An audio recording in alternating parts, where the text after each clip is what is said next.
வணக்கம் நண்பா. உங்களிடம் ஏன் பணம் இல்லைன்னு தெரியுமா? 5 கசப்பான உண்மைகள். மாதம் முழுக்க உழைக்கிறோம், ஆனால் மாத கடைசியில் பாக்கெட்டை பார்த்தா வெறும் காற்று தான் வருது. ஏன் எனக்கு மட்டும் பணம் தங்க மாட்டேங்குதுன்னு என்னைக்காவது யோசிச்சிருக்கீங்களா? இது உங்களோட துரதிருஷ்டம் கிடையாது, உங்களுடைய சில பழக்க வழக்கங்கள். அடுத்த சில நிமிஷம் நான் சொல்ல போகிற விஷயங்களை உங்கள் பணப்பையையும் உங்கள் வாழ்க்கையையும் மாற்ற போகுது. சொசைட்டிக்கு பயன்படுத்துவது. நம்மக்கிட்ட பணம் இல்லாததுக்கு முதல் காரணம், நமக்கு தெரியாத நண்பர்களை ஈர்க்க நமக்கு தேவையில்லாத பொருட்களை நம்மிடம் இல்லாத பணத்தை கொண்டு வாங்குவது. பக்கத்து வீட்டுக்காரர் புது ஃபோன் வாங்கிட்டான்னு நீங்களும் இஎம்ஐயில் ஃபோன் வாங்குறீங்களா?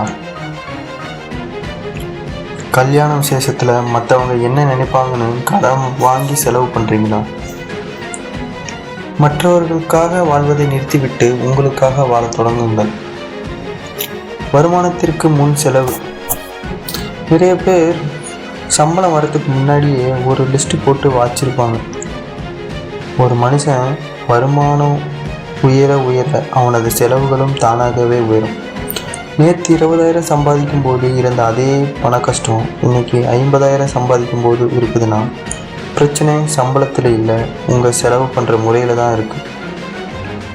வருமானம் மைனஸ் செலவு ஈக்குவல் டு சேமிப்பு என்பது தவறு.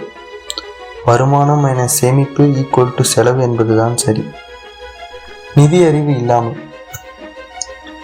பள்ளிக்கூடத்தில் நமக்கு கணக்கு சொல்லி கொடுத்தவங்க, ஆனால் பணத்தை எப்படி கையாளணும்னு சொல்லி கொடுக்கல.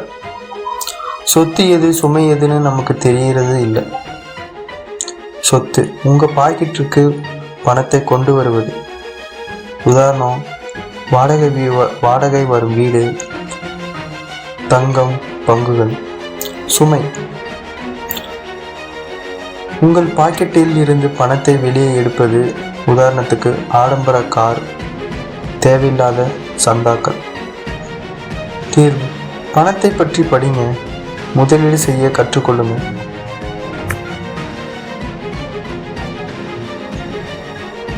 சின்ன செலவு தானே என்கிற அலட்சியம்.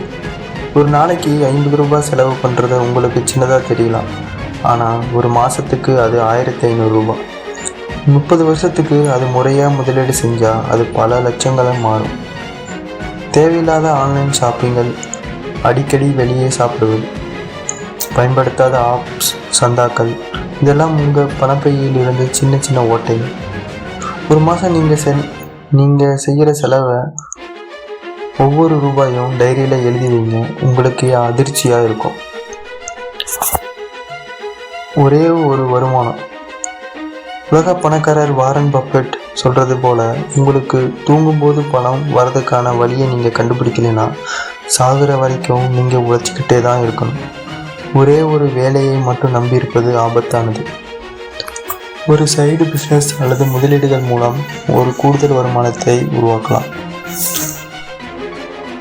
பணம் சம்பாதிக்கிறது ஒரு கலைனா அது சேமித்து பெருக்கிறது ஒரு ஒழுக்கம். இன்றைக்கி நீங்கள் பணத்தை மதித்தா நாளைக்கு பணம் உங்களை காப்பாற்றும். உங்கள் செலவுகளை குறைங்க, சேமிப்பை தொடங்க. வெற்றி உங்கள் பக்கம்.